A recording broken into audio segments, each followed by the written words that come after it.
of rain supposed to stop me? Maybe. I don't know. Maybe you're one of those people. I mean, if it looks like it's gonna rain, well, I'd still go on a picnic. But if it was raining, I wouldn't. I can't help but grin at her belligerent response. It's almost like she's daring the rain to come. Come at me, rain! I'm ready for you! I'm Emmy!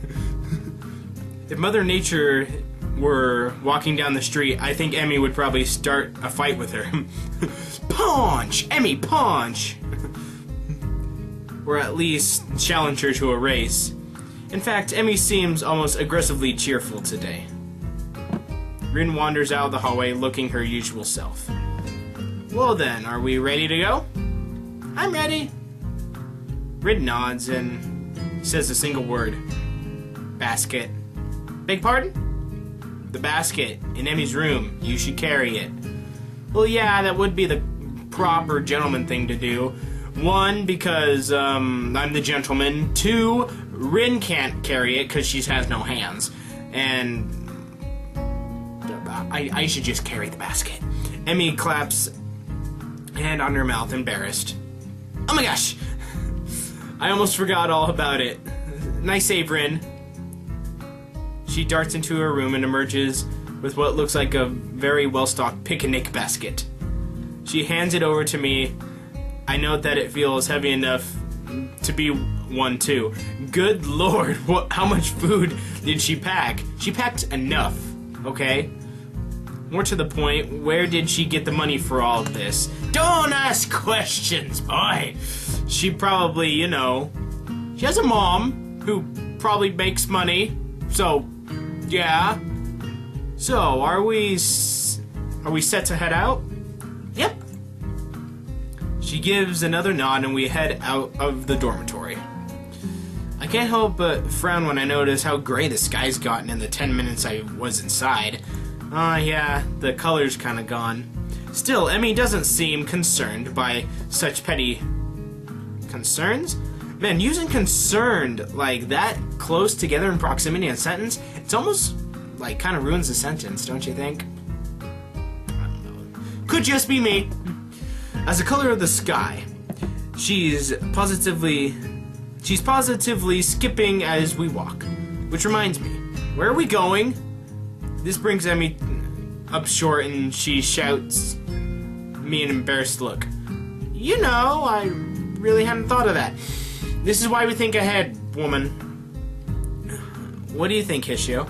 Well, there's a spot where we ate during the festival, but it might be nice to leave the campus for a while. However, I'm not sure if there's any good places to do that in town.